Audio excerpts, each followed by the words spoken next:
오늘 제가 증거할 말씀의 제목은 하나님이 자기 피로 사신 교회입니다. 이는 교회가 어떤 곳인가라는 것에 대한 정체성에 관한 정의라고 할 수가 있겠습니다. 오늘 이 제목을 가지고 여러분들에게 말씀을 전하게 된 것은 오늘 성도들이 복음에 대해서는 잘 아시는 것 같고 또 복음에 대해서는 확신이 있는 것 같은데 교회에 대해서는 또 교회가 얼마나 중요한 곳인가 하는 데 대해서는 그렇게 확신이 적고 또 그 중요성을 잘 모르는 것 같아서 이 제목을 정했습니다. 물론 우리 보훈교회 성도님들은 우리 목사님의 지도를 잘 받아서 교회가 무엇인지 이미 다 잘 알고 계시겠지만은 또 혹시 교회에 대해서 잘 모르시는 분이 계시면 오늘 이 말씀을 듣고 마음에 한번 새기시고 또 이미 알고 계신 분들은 또 다시 한번 되새기는 그런 시간이 됐으면 좋겠습니다. 성경은 복음 못지않게 교회에 대해서도 많이 말씀하고 있습니다. 왜냐하면 교회와 복음은 서로 떼어놓을 수가 없습니다. 교회는 복음 위에 세워져 있습니다. 복음 위에 교회가 건설되어 있다는 것이죠. 베드로전서 16장 16절에 마태복음 16장 16절에 예수님이 베드로를 보고 너희는 나를 누구라고 하느냐 물었을 때 베드로가 주는 그리스도시요 살아계신 하나님의 아들이라고 그렇게 답변을 했죠. 그 고백을 했을 때 예수님이 이 반석 위에 내 교회를 세운다. 이 말씀은 베드로가 고백한 복음 신앙 위에 교회를 세운다는 그런 뜻이었습니다. 이렇게 복음과 교회는 서로 불과 분리의 관계입니다. 그리고 성경은 복음에 대해서 많이 말하지만은 복음만큼 교회에 대해서도 많이 말씀하고 있습니다. 신약 성경에 복음이라는 단어가 123회 정도 나옵니다. 그리고 교회는 약 113회 정도 그 단어가 등장을 합니다. 그리고 신약 성경 27권 중에 사복음서 외에 나머지 23권은 전부 교회에 대한 편지 형식을 띠고 있습니다. 그 교회를 가르치기 위해서 보낸 서신들이 성경의 다수를 차지하고 있다는 말씀이죠. 이렇게 복음과 교회가 서로 밀접하게 연결되어 있기 때문에 복음을 사랑한 초대교회 성도들과 사도들은 복음을 사랑하는 만큼 교회도 뜨겁게 사랑했습니다. 그래서 사도 바울은 사도행전 20장 24절에서 복음을 위해 자기 생명을 조금도 귀한 것으로 여기지 않는다는 고백을 한 동시에 또 골로새 1장 24절에 보면은 교회를 위한 고난을 자기 육체에 채운다고 그렇게 고백했습니다. 고린도후서 11장 23절 27절에 보면 복음을 위해 자신이 당한 많은 고난들을 기록하고 있습니다. 수없이 옥에 갇히고 여러 번 죽을 뻔했고 유대인들에게 199대의 매를 맞고 몽둥이로 3번 맞고 한 번 돌로 맞고 3번 배에서 파선당하고 강물에 빠져 죽을 뻔한 경험도 여러 번 있었다고 말합니다. 그러나 거기서 그치지 아니하고 교회를 위한 염려도 그에게 무거운 짐으로 다가왔습니다. 고린도후서 11장 28절에 보면 교회들을 위한 염려를 말씀하면서 돌덩이가 자기를 누르는 것과 같다는 그런 표현을 썼습니다. 영어 표현으로 플래시라고 했어요. 압축기가 그 쇠를 누르듯이 그 교회에 대한 염려가 사도 바울의 가슴을 짓눌렀다는 그런 뜻입니다. 날마다 내 속에 눌리는 일이 있으니 그 모든 교회를 위해서 염려하는 것이다. 그 염려의 내용들을 보면 다양합니다. 고린도후서 11장 29절에 보면 그가 떠난 이후에 교회 안에 흉악한 일이 곧 거짓 교사들이 들어와서 거짓 가르침으로 양떼들을 해칠까 하는 염려에서부터, 또 고린도전서 10장 32절에 이기적이고 육신적인 성도들이 교회의 걸림돌이 될까 하는 그런 염려에 이르기까지 다양했습니다. 그럼 사도는 왜 교회를 그렇게 염려하고 사랑하고 그렇게 노심초사했을까요? 그것은 오늘 우리가 읽은 말씀대로 설교의 제목처럼 교회는 하나님이 자기 피로 사신 귀중한 곳이기 때문에 그렇습니다. 찬송가 208장에 보면 내 주의 나라와 라는 찬송가에도 내 주의 나라와 주 계신 성전과 피 흘려 사신 교회를 늘 사랑합니다 라고 했습니다. 여기서도 교회를 피 흘려 사셨다고 말씀했습니다.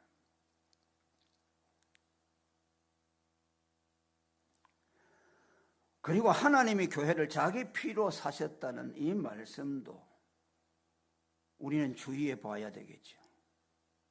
하나님은 영이시기 때문에 육체가 없습니다. 그렇기 때문에 하나님은 피를 흘릴 수가 없죠.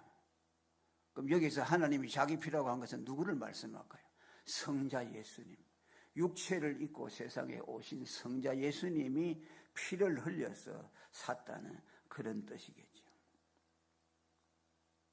그래서 세 번역에는 이렇게 말합니다. 하나님께서 자기 아들의 피로 사신 교회라고 번역했습니다. 에베소 5장 25절에는 교회를 그리스도께서 사랑하시고 위하여 자신을 내어주신 곳이라고 했습니다. 이렇게 성부 하나님이라는 명칭과 성자 하나님이라는 명칭을 서로 상호 교호적으로 사용할 수 있으면 성부와 성자가 동등일체라는 것을 우리에게 암시적으로 말해주고 있습니다. 하나님 자기 피라는 것은 곧 성자 예수 그리스도의 피라는 말씀이겠죠. 아버지와 아들은 동등이라는 뜻이겠죠. 그 아들의 피로 교회를 사셨다는 말씀이죠.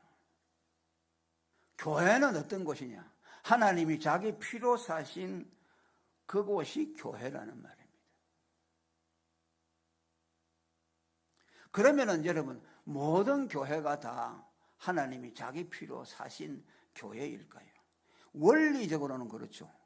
교회라는 정의가 하나님이 자기 피로 사신 곳이라고 했으니까 원리적으로는 교회는 다 하나님이 자기 피로 사신 곳이죠. 그러나 그렇지 못한 교회들도 있다는 말씀이죠. 삼위일체를 부정하는 여호와의 증인이나 신천지나 하나님의 교회나 이런 교회들은 교회라는 이름을 가지고 있지만은 교회라고 할 수가 없죠. 왜? 하나님의 피가 그들에게 뿌려져 있지 않기 때문이죠. 물론 그들도 교회가 그리스도의 피로 세워졌다는 말을 합니다. 그러나 그 예수의 피가 하나님으로 인정되지 않기 때문에 하나님이 자기 피로 사신 교회라고는 할 수가 없다는 말씀이죠. 예수님이 하나님과 동등일체이실 때 하나님이 자기 피로 사신 교회라고 할 수 있다는 말씀이죠. 또 이단은 아니지만은 예수 그리스도의 피를 전하지 않는 교회도 여러분 하나님이 자기 피로 사신 교회라고 할 수 없습니다. 오늘 그런 교회들이 얼마나 많습니까? 교회라는 이름을 가지고 있지만은 그 교회에서 설교가 들어가는 거 보면 예수님에 대한 말씀이었고 예수의 피로서 우리가 구속을 받았다는 말씀은 그저 양념 얹듯이 한번 쓱 하고 지나가지 그것이 주로 전거되지 않습니다. 인간의 행복이나 또 자기 성취나 자기 욕망을 이루는 그런 목적으로 설교를 하는 교회들이 얼마나 많습니까? 그러면 교회를 교회되게 하는 하나님의 피로 사신 교회는 어떤 교회일까요? 하나님의 교회의 정표가 무엇일까요? 그것은 곧 성자 예수 그리스도의 피가 뿌려진 교회입니다. 히브리 9장 19절에 보면은 구약시대에 송아지와 염소의 피를 이스라엘 백성들에게 뿌림으로써 하나님이 그들을 자기의 피로 사셨다는 정표로 삼으셨습니다. 이는 장차 그리스도의 피로 사신 바 될 교회와 성도를 예표한 것이라고 할 수 있습니다. 피 뿌리는 의식을 통해서 그가 하나님의 소유라는 것, 하나님의 백성이라는 정표로 삼았다는 말씀이죠.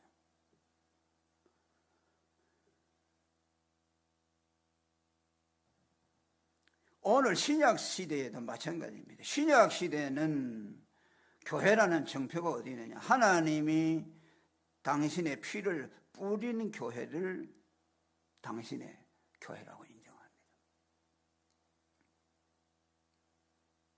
교회뿐만 아니라 성도 개개인도 그가 하나님의 백성이라는 정표를 우리는 어디에서 찾아야 될까요?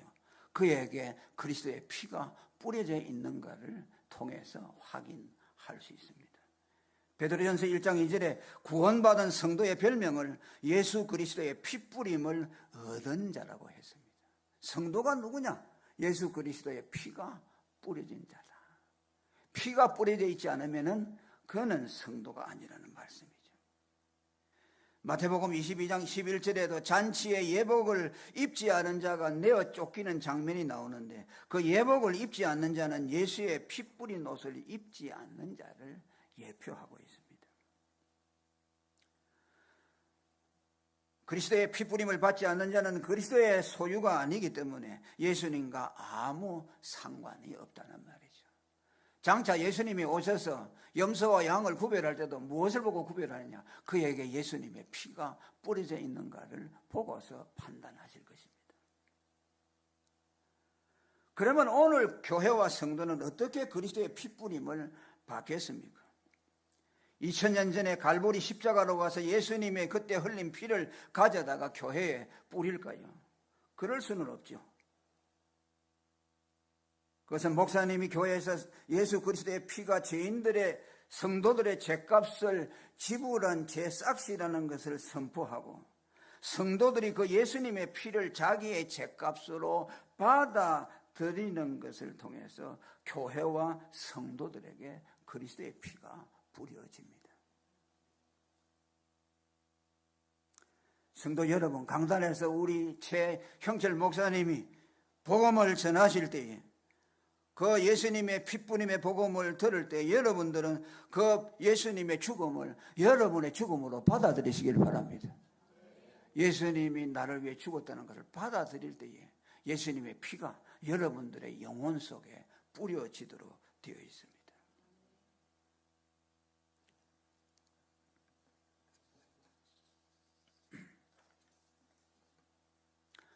하나님의 피로 사신 교회라는 말씀의 또 다른 의미입니다. 그것은 하나님의 소유된 교회라는 뜻을 가지고 있습니다. 하나님의 피로 사신 교회라는 말은 하나님의 소유된 교회라는 말이고 이 두 말을 합하게 되면은 하나님이 자기 피값으로 교회를 사서 당신의 소유로 삼았다는 뜻입니다. 이것을 성경은 구속이라고 말합니다. 성경에 이 구속이라는 말이 약 90번 이상 나옵니다. 대표적인 구절이 이사야 43장 1절입니다. 내가 너를 구속하였고 내가 너를 지명하여 불렀나니 너는 내 것이라 라고 했습니다. 내가 너를 구속하였고 너는 내 것이다. 구속이라는 말이 무엇이냐? 그리스도의 피로 사서 당신의 소유로 삼았다는 말씀입니다. 여러분, 우리 교회와 성도는 예수님의 피로 사셨기 때문에 예수님의 소유가 되었습니다. 그래서 구속을 받은 성도들은 이제 이후로 자신을 위해서는 살면 안 되고 하나님과 그리스도를 위해서 사시는 여러분이 되기를 축원합니다. 고린도전서 7장 23절에 너희는 값으로 사신 것이니 사람들의 종이 되지 말고 하나님의 종이 되라고 했습니다. 고린도전서 6장 20절에 값으로 산 것이 되었으니 그런즉 너희 몸으로 하나님께 영광을 돌리라. 자신을 위해서 살지 말고 사람의 종이 되지 말라는 말씀입니다. 그리고 이렇게 하나님이 자기 피로 사신 바 되어 하나님의 소유된 교회와 성도는 절대 안전하다는 것을 암시하고 있습니다.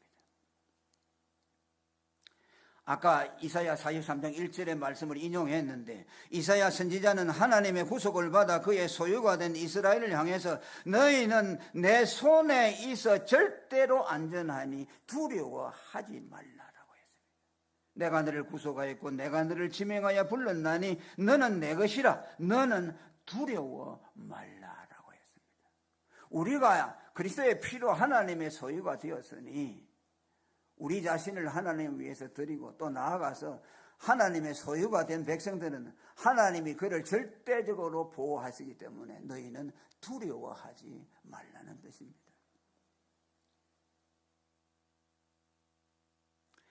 핏부림을 받은 자의 안전을 말해주는 상징적인 사건이 애굽의 장자 재앙으로 애굽 천지의 죽음이 창궐할 때 죽음의 사자가 유월절 어린 양의 피가 뿌려진 이스라엘 집을 넘어간 사건이었습니다. 거기 출애굽기 12장 13절에 보면 내가 피를 볼 때에 너희를 넘어가리니 재앙이 너희에게 내려 멸하지 아니하리라 라고 했습니다. 어린 양의 피에 약속된 구원을 말씀하신 것이죠. 그 구원을 그대로 실현한 것입니다. 죽음이 창궐한 그 밤에 하나님이 그들에게 약속한 대로 어린 양의 피가 뿌려진 이스라엘 집은 다 죽음의 사자가 넘어갔죠. 약속한 그대로 실현이 되었습니다. 이것은 어린 양의 피의 효염을 말한 동시에 피로 구속한 자신의 소유에 대한 하나님의 절대적인 장악력, 하나님의 절대적인 장악력을 말씀한 것입니다. 하나님이 자기 소유로 삼아서 자기 손아귀에 잡고 있는 자는 절대로 안전하다는 말씀이죠. 예수님도 요한복음 10장 29절에서 우리 구원의 절대적 안전의 근거로 자신의 피로 구속한 자기 소유물에 대한 하나님의 장악력을 말씀하셨습니다. 저희를 주신 내 아버지는 만유보다 크심에 아무도 아버지 손에서 빼앗을 수가 없다. 하나님이 붙들고 있기 때문에 그 강한 손에서 아무도 뺏을 수가 없다는 뜻이죠. 요한복음 10장 28절에도 예수님이 내가 저희에게 영생을 주노니 영원히 멸망치 아니할 터이요 또 저희를 내 손에서 빼앗을 자가 없다라고 했습니다. 예수님이 구원해서 그 강한 손에 장악하고 있는 성도를 절대로 그 영생을 빼앗을 수가 없다는 말씀이죠. 만일 우리가 하나님의 구속을 받아 그의 소유가 안 되고 그의 장악력 안에 있지 않다면 우리의 구원은 100% 실패입니다. 부패하고 무능한 우리에게 우리의 구원을 맡겨두었다면 우리는 100% 구원받을 가능성이 없습니다. 따라서 그리스도의 피로 구속받아 하나님의 소유가 된 것은 우리가 손해를 보는 것이 아니라 가장 안전하고 복된 길이라는 것을 여러분 믿으시기를 바랍니다. 주님이 여러분들을 소유해 주신 것에 대해서 고맙게 생각하시길 바랍니다. 오늘 자신이 받은 구원을 잃어버릴 수 있다고 가르치는 설교자들이 많습니다. 개혁신학을 말하는 장로교 목사들 중에도 그런 사람들이 있습니다. 예수 믿어서 구원을 받았는데 평생 동안 그 사람이 살아온 과거를 전부 추적을 해서 소위 조사심판이라는 게 있어요. 마지막 죽음 직전에 하나님이 네가 일생 동안 이렇게 살아온 거 보니까 너는 구원을 받을 수 있겠다 없겠다 그래서 판단하는 거예요. 그걸 조사심판이라고 하는데 그 안식교라는 데서 그런 교리를 만들었고 천주교에서 만들었습니다. 이건 우리 교회에서 받아들일 수 없는 사건입니다. 예수님의 구원은 영원한 구원입니다. 그의 피의 후염은 단번에 모든 죄를 다 구속해서 우리를 영원한 구원으로 인도해 주셨습니다. 마태복음 16장 16절에서 예수님이 교회를 음부의 권세가 이길 수 없다고 하신 것은 그의 피로 사신 교회를 예수님이 소유하여 장악하고 있기 때문에 그 어떤 자도 교회를 이길 수가 없다는 것이죠.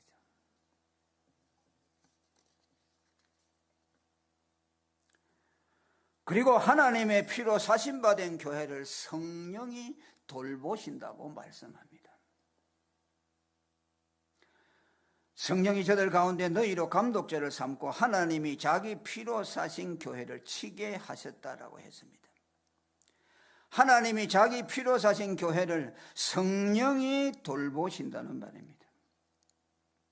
여기서도 여러분 교회는 성부와 성자와 성령 삼위일체의 절대적인 경륜 아래 있다는 것을 말해주고 있습니다. 자, 하나님이 어떻게 했어요? 자기 피로 성자 예수 그리스도의 피로 사시고 그 다음에 성령이 교회를 치신다, 보호하신다. 그래서 성부, 성자, 성령 삼위일체 하나님이 공히 교회에 경륜하고 있다고 말이에요. 그러니까 교회가 안전할 수밖에 없죠. 하나님이 주장하시고 예수 그리스도가 주장하시고 성령이 주장하시기 때문이죠. 여기서 우리는 또 주목해야 될 것은 하나님이 자기 피로 사신 교회를 치신다고 했습니다. 교회를 돌본다고 했습니다. 성도 개개인을 돌본다고 하지 아니하고 교회를 치시고 교회를 돌보신다고 하신 말씀에 주목해야 합니다. 물론 하나님은 성도 개개인을 돌보고 인도하십니다. 여러분이 살아온 인생길을 보면 다 하나님이 여러분들을 세세하게 인도했죠. 자, 그러나 여러분 한 가지 대전제가 있습니다. 그것이 무엇이냐? 교회라는 덩어리 안에서 성도 개개인을 보호하시고 인도하신다는 말씀이죠. 그래서 교회를 치신다고 했지 양 한 마리 한 마리를 치신다고 하지 않았습니다. 어떤 이들은 교회의 무리와 떨어져서 교회를 아무렇게나 생각하고 교회 생활을 등한히 하면서 자기는 교회와 상관없이 또 감독자가 인도하지 않아도 직접 성령의 인도를 받는다고 생각하는 사람들이 있습니다. 무슨 꿈이나 환상이나 음성 같은 것을 듣고서 하나님은 자기에게 개인적으로 직접 자신을 인도하고 보호하시고 가르친다고 생각해요. 이게 얼마나 위험하고 어리석은 생각인지 몰라요. 그러면서 그들이 근거로 되는 성경이 로마서 8장 14절입니다. 하나님의 영으로 인도함을 받는 그들은 곧 하나님의 아들이다. 자기는 하나님의 아들이기 때문에 하나님의 영 성령이 자기를 직접 인도하신다는 말이죠. 이것은 말씀을 왜곡한 것입니다. 이 로마서 8장 14절은 성령이 그리스도가 세운 교회와 감독자를 통해서 개개의 그의 자녀들을 교회라는 무리 안에서 그 무리와 함께 인도한다는 뜻이지, 교회 밖에서 교회 무리라는 이 덩어리 밖에서 개개인을 인도하는 것이라는 그런 뜻이 아니라는 말씀입니다. 한번 따라하겠습니다. 하나님은 교회 무리 안에서 양들 하나하나를 인도하십니다. 교회라는 큰 덩어리 안에서 양떼들 하나하나를 인도한다고 말이죠. 이걸 잊어버리면 안 돼요.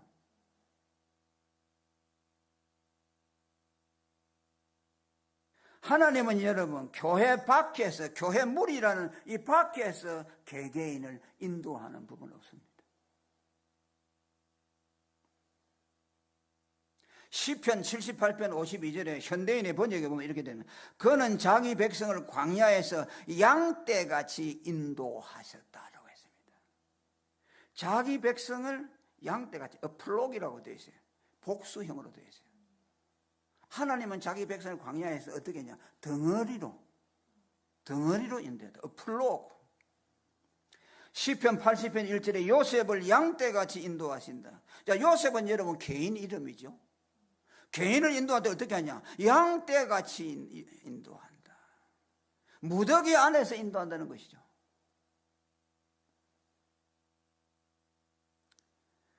요셉이라는 개인을 인도할 때 하나님이 요셉 개인을 데리고 인도한 것이 아니라 무리 안에, 교회라는 그 덩어리 무리 안에서 그 요셉을 하나님이 인도해 주셨다.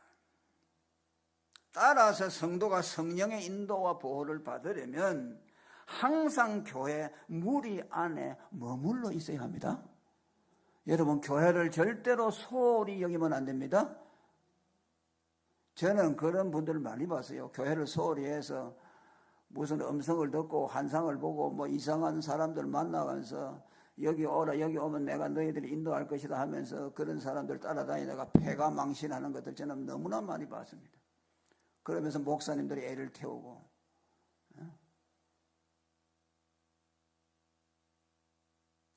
양떼를 떠나서라는 찬송가에 보면 이렇게 되죠. 양떼를 떠나서 길 잃어버린 나, 목자의 소리 싫어서 먼 길로 나갔네. 성도가 양떼인 교회를 떠나면 성령의 인도를 받지 못해 길을 잃고 방황하게 된다는 말이죠.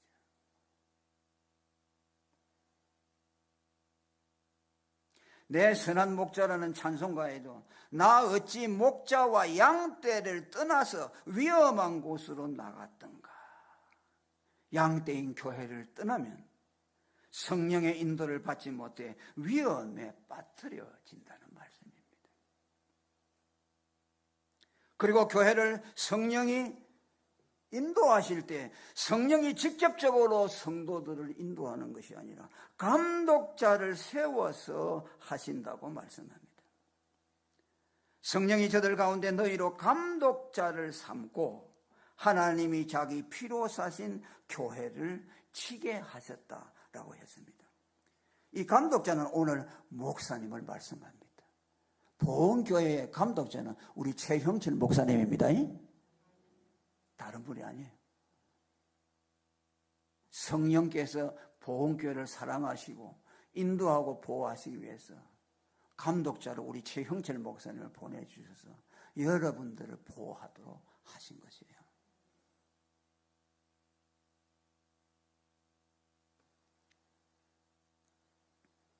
그러면 성령이 세운 감독자가 어떻게 하나님이 자기 피로 사신 교회를 돌보실까요? 이것을 제대로 이해하려면 감독자라는 단어를 정확하게 이해할 필요가 있습니다. 영어로 감독자는 셰퍼드라고 번역되어 있잖아요. 셰퍼드.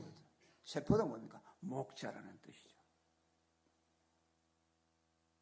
하나님은 목자를 감독자로 세워서 양떼인 교회를 돌보고 있습니다. 그 목사를 영어로 패스트라고 하거든요. 그 패스트는 뭐냐? 목자라는 뜻이에요.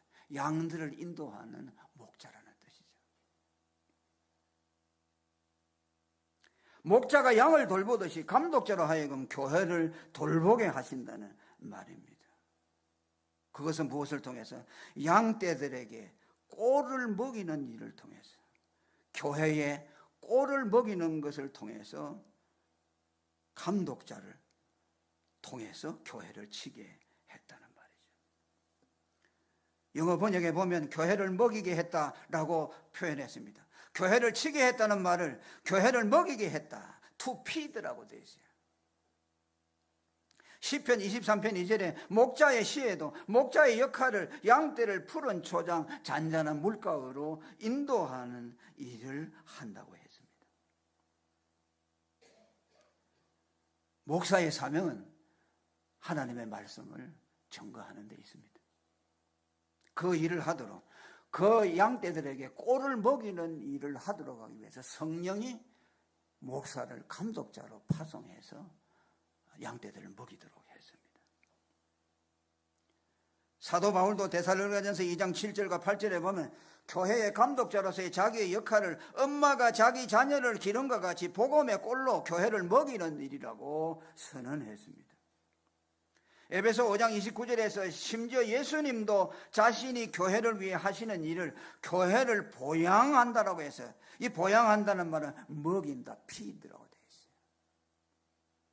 교회를 먹이고 돌보는 일을 하시는 분이 예수님이라는 것이죠. 그 일을 감독자를 세워서 한다는 말씀이죠. 이것은 오늘 우리 성도들이 목사님에게서 무엇을 기대해야 할 것인가를 우리에게 정확하게 가르쳐 주고 있습니다. 오늘 목사님들을 만능 엔터테이너가 되기를 기대하는 사람들이 많아요. 이건 여러분 바람직하다고 할 수 없어요. 어떻게 한 사람이 만능 엔터테이너가 됩니까? 설교 준비하는 것이 얼마나 어려운데. 설교 여러분 1시간 준비해도 할 수 있어요. 10분만 해도 할 수 있어요. 여러분들 하라면 잘 할걸요. 뭐 요즘은 AI가 얼마나 잘 되어 있으면 설교 준비 안 해도 뭐 얼마나 잘 할 수 있어요. 자, 그러나 여러분 그렇게 하는 거하고 5시간 준비하는 거하고 10시간 준비하는 거하고 거의 같겠습니까?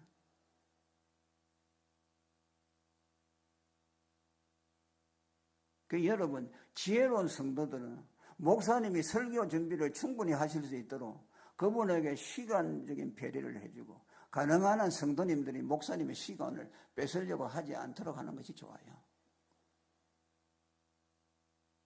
그리고 염려거리가 없도록 목사님이 설교 준비하시는데 온전히 올인할 수 있도록 문제를 만들지 않고 문제가 없도록 하는 것이, 그것이 자기를 위하는 길이죠. 여러분들 목사님 시간 뺏으면요, 여러분 식은 밥 먹어요. 식은 밥.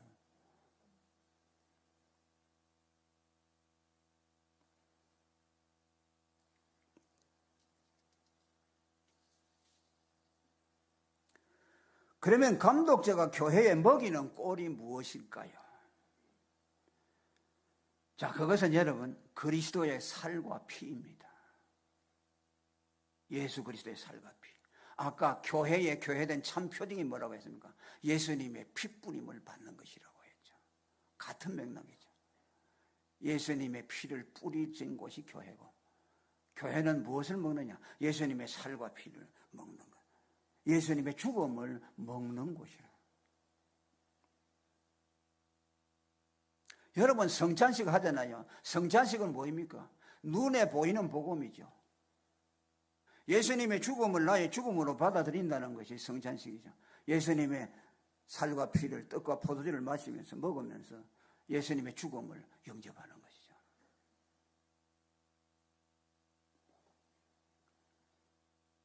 주의 종들이 성도들에게 전해야 될 내용도 이것입니다. 예수님의 죽음입니다. 하나님의 피로 사신 교회의 유전자는 여러분 예수님의 살과 피로 되어 있어요. 우리가 어디서 나왔습니까? 예수님의 피로 났어요. 우리가 예수님의 피로 거듭났습니다. 너희가 거듭난 것이 썩어져 씨로 된 것이 아니고 살아있고 항상 있는 하나님의 말씀으로 됐다.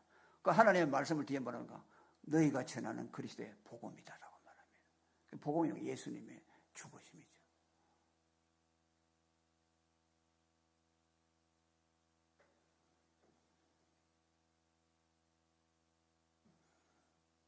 우리의 유전자, 예수 믿는 사람의 유전자는 예수님의 살갑니다. 그래서 예수님이 마태복음 4장에 사람이 떡으로만 살 것이 아니요 하나님의 입으로 나오는 모든 말씀으로 산다 그랬죠. 이제 예수를 믿어서 거듭난 사람은요 새로운 식성이 하나 생겼습니다. 육체는 우리가 이 밥을 먹어야 되지만 새로 거듭난 하나님의 사람은, 속 사람은요 새로운 양식이 필요합니다. 그것이 뭐냐면 예수님의 살과 피입니다. 예수님의 살과 피로 거듭났기 때문에 우리의 원형질은, 우리 원형질, DNA의 원형질은 예수님의 살과 피로 되어져 있습니다. 그래서 여러분 거듭난 사람은 예수님의 살과 피를 본능적으로 좋아하게 되어 있어요. 예수님의 죽음을 들을 때에 마음이 끌리게 되어 있어요. 예수님이 내 죄를 위해 죽었다는 복음을 들을 때에 이상하게 내 마음에 감동이 옵니다. 마음이 기뻐집니다. 거듭나지 못한 사람은 저 무슨 씨나라 까먹는 소리라고 하죠. 무슨 예수님의 죽음을 먹습니까? 예수님의 살과 피를 먹습니까? 흉측하게 왜 그걸 먹습니까? 우리가 현실을 살아갈 수 있는데 필요한 현실적인 지혜를 말씀해 주세요라고 하죠. 관심이 없죠. 왜? 그들의 원형질은 다르기 때문이죠. DNA가 다르기 때문이죠. 여러분, 사람들도 자기의 DNA에 따라서 채식을 좋아하는 사람이 있고 육식을 좋아하는 사람이 있다고 그래요. 채식을 좋아하는 사람들은 고기를 잘 안 먹어요.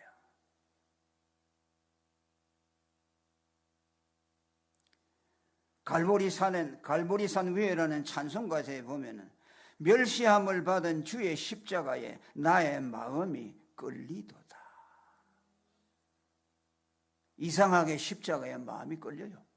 이상하게 예수님의 십자가를 우리 목사님이 말하면은 내 마음이 감동이 돼요. 하나님의 사랑이 깨달아져요. 내 주의 보혈이라는 찬송가에도 그 피가 마음속에 큰 증거 됩니다라고 했습니다. 그리스도의 피가 성도의 마음에서 구원의 큰 증거가 된다는 말입니다. 이상하게 예수님의 피가 좋아진다. 아, 이것이 내 안에 있는 구원받은 증거이구나 라는 것을 알게 된다는 것이죠. 예수님이 요한복음 6장 55절에 내 살은 참된 양식이요 내 피는 참된 음료로다 나를 먹어라 라고 하신 것은 하나님의 피로 사신 교회의 참된 양식이 예수님의 살과 피라는 것을 아셨기 때문입니다. 그들은 그것을 먹어야만 생명이 유지된다는 것을 아셨기 때문입니다. 이렇게 그리스도의 살과 피는 교회의 주식이기 때문에 1년 내내 먹어도 질리는 법이 없습니다. 여러분, 양들에게 매일 풀만 준다고 해서 양들이 풀을 질려하는 것을 보셨습니까? 여러분들이 365일 쌀밥을 먹지만 그 쌀밥이 질립니까? 안 질리죠. 우리는 거기에 체질화되어 있기 때문이죠. 만일 목자가 생각하기를 이처럼 양들은 맨날 풀 먹어보니까 얼마나 맛이 없을까, 내가 고기 한번 줘볼까 하고 고기 한번 줘보세요. 안 먹습니다. 설사 먹는다고 하더라도 그 양은 그거 먹고 탈이 나버리죠. 왜? 그 위장 구조는 채소를 식물을 먹을 수 있도록 구조가 된 것이지 육식이나 생선을 먹을 수 있는 구조가 되지 않았기 때문이죠. 민수기 11장 4절에서 6절까지 보면 하나님이 광야를 통과하는 이스라엘 백성에게 매일 만나를 내려주었습니다. 그러자 그들 중 패역한 이들이 왜 우리에게 매일 만나만 먹이느냐라고 불평했습니다. 애굽에서 먹었던 고기, 생선, 참외, 수박, 부추, 파, 마늘도 먹여달라고 불평하고 원망했습니다. 이것은 그들이 본래부터 섭생 구조가 다른 양이 아니든지 아니라면 양이라도 병이 들어서 그들의 입맛이 변질된 때문이겠죠.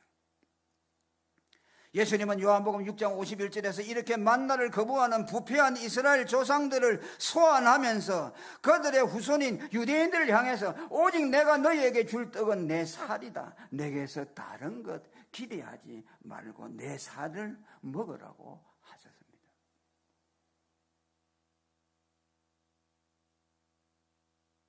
여러분, 목사님이 예수님의 십자가 복음을 전하실 때 감사함으로 받으시기를 바랍니다.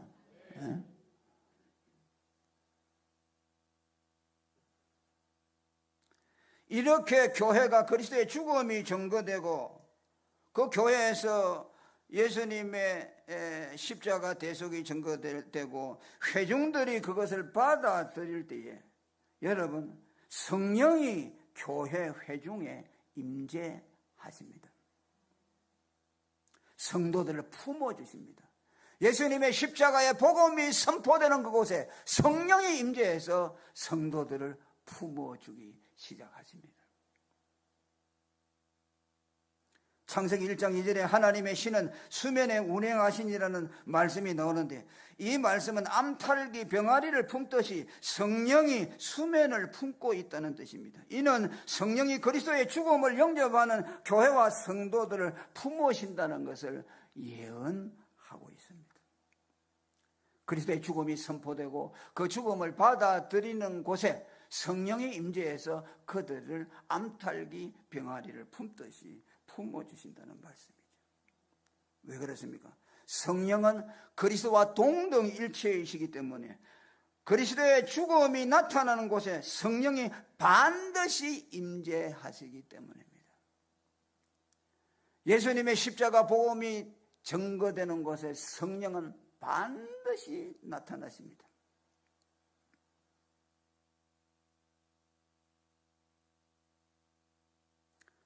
사도행전 2장 38절에 예수 그리스도의 이름으로 너희가 세례를 받고 죄사함을 얻으라. 그리하면 성령을 선물로 받으리라고 했습니다.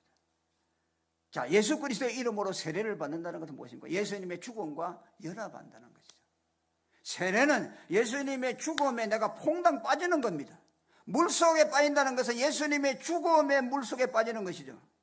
그래서 예수님의 죽음과 나의 죽음이 연합되는 것입니다. 그 죽음에 연합할 때에 내가 죄사함을 받게 되고 그때 성령이 그에게 임하게 되는 것입니다. 이상한 방법으로 성령이 임한 거 아니에요. 무슨 기도를 많이 하고 무슨 산기도를 많이 해서 성령이 오시는 것이 아니고 예수님의 십자가의 죽음을 나의 죄값으로 받아들이는 그 현장에 성령이 오십니다. 여러분이 입을 벌려서 예수님이 여러분의 죄를 위해서 죽었다고 복음을 전해보세요. 그 현장에 바로 성령이 임재하십니다. 그래서 놀라운 성령의 경험을 하게 될 것입니다. 왜? 성령은 예수 그리스도의 영이시기 때문이죠.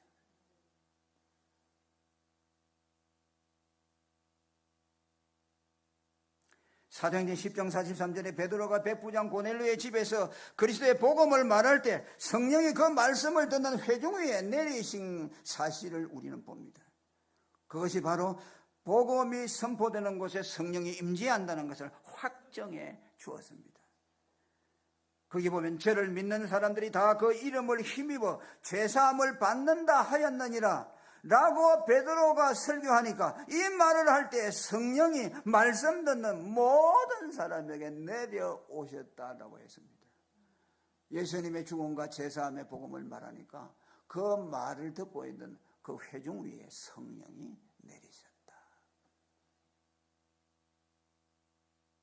여러분, 목사님이 강단에서 예수 그리스도의 죽음을 선포하는 시간은 그의 살과 피를 먹는 시간이고 그의 피가 뿌려지는 시간이고 동시에 성령이 여러분에게 임재하시는 시간입니다. 목사님이 예수님의 대속의 죽음을 말씀하시면 아멘으로 받아들이시기를 바랍니다. 아, 오늘 예수님 십자가를 말씀하는구나. 그래, 아멘 하면요 성령이 여러분들을 만져주실 것이에요. 그렇게 성령이 여러분들에게 부어지면 그리스도의 은혜가 무엇이고 하나님의 사랑이 무엇인가를 알게 되고 그 은혜와 사랑 속에 들어가게 되고 내가 앞으로 무엇을 위해 살고 무엇을 위해 어떻게 살아야 할 것인가를 여러분 안에 성령께서 가르쳐 주시게 될 것입니다. 그것이 뭐냐? 로마서 8장 14절에 하나님의 아들은 하나님의 영으로 인도함을 받는다는 말의 정확한 의미입니다. 예수의 죽음이 나타나는 곳에 그 복음을 받아들일 때 거기에 성령이 나타나셔서 양떼 안에서 무리 안에서 개개인에게 하나님이 각자 필요한 말씀들을 인도해 주신다는 말씀이죠.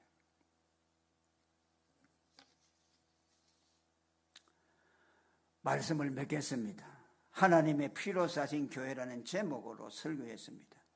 교회가 어떤 곳인가라는 교회의 정의를 말했습니다.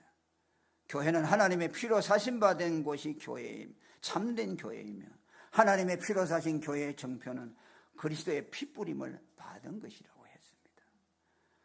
그리고 교회가 그리스도의 피뿌림을 받는 것은 교회에서 그리스도의 죽음이 선포되고 성도들이 그 죽음을 자기의 죽음으로 받아들일 때 피가 뿌려진다고 했습니다.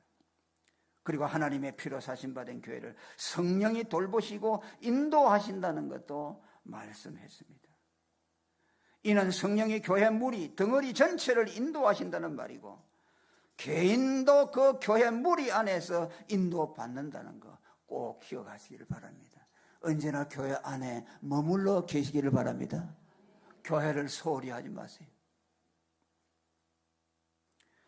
또 성령이 교회를 인도하실 때 직접 개개인을 하는 것이 아니라 성령이 세워주신 감독자, 목사님의 전하시는 복음을 통해서 인도하시고 보호하신다는 것도 말했습니다. 감독자는 셰파드, 교회를 먹이는 것이 감독자의 주된 일입니다.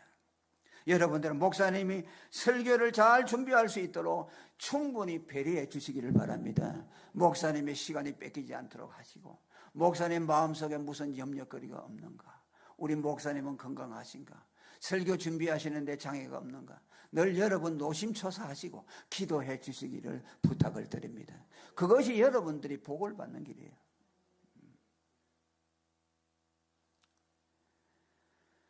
이렇게 감독자가 예수님의 죽음을 말하고 교회가 그것을 받아먹을 때 성령이 교회 회중에 임재하여 그리스도의 은혜와 하나님의 사랑에 들어가게 하시고, 어떻게 살고 무엇을 위해 살 것인가를 스스로 깨달도록 만들어 주십니다. 이것이 성령이 하나님의 피로 사신 교회를 인도하시고 치시는 방법입니다. 여러분, 감독자로 보내주신 우리 최 목사님을 소중하게 여겨주시고, 여러분, 우리 목사님을 귀중하게 생각하시길 바랍니다. 목사의 소망은 교인들밖에 없습니다. 여러분, 면류관님과 자랑해야 되니까 목사님에게는 성도들밖에 없어요. 여러분, 목사님을 사랑하시길 바랍니다. 목사님 위해서 기도 많이 해주세요. 저번에 우리 교회 오셔서 설교하시는데, 저번에 목사님이 몇 분 쓰러지셨잖아요, 길에서. 그 자랑하시더라고요. 우리 성도님들이 약을 한 분들이 사다 줬다고. 내가 얼마나 부러운지 몰라요. 나는 쓰러져 보지도 않았지만, 난 쓰러진다고 해서 교인들이 그렇게 약 보따리를 사다 줄 거예요. 그런 분들이 별로 없을 것 같아요. 그 얼마나 위로가 되겠어요, 목사님. 위로가 되시니까 오셔서 또 자랑도 하고 싶은 것이죠. 그분들만, 여러분들 다 좀 보약 좀 해드리세요. 왜 소리가 적어요? 뭐이라도 있으면 항상 목사님 먼저 생각하시고. 그 우리 사이가 우리 교회를 이어서 했는데, 그 사이 불편하게 하면 안 돼요. 나이가 어리지만 하나님의 감독자로 우리 반석교회 보내줬으니까 자꾸 뭐 의식하게 하고, 뭐 장인 의식하고 장모 의식하고 이렇게 하면은 마음이 불편하면 설교 준비 안 돼요. 마음을 편안하게 해드려야 돼요. 우리 최영철 목사님도 마음이 평안하시도록 그렇게 여러분 해주시기를 그렇게 부탁을 드립니다. 기도하겠습니다. 하나님, 이곳에 그리스도의 피로 사신 교훈교회를 세워주시고, 이 교회에 성령께서 최형철 목사님을 감독자로 보내주셔서 그가 전하시는 십자가 복음을 통해 성도들로 하여금 성령의 인도와 보호를 받게 하심을 감사합니다. 오늘 성도들이 이 보은교회와 목사님을 하나님이 주신 복으로 알고 교회를 사랑하고 목사님의 가르침을 잘 받아 그리스도의 은혜와 하나님의 사랑과 성령의 인도와 보호를 받는 복된 성도들이 되게 하옵소서.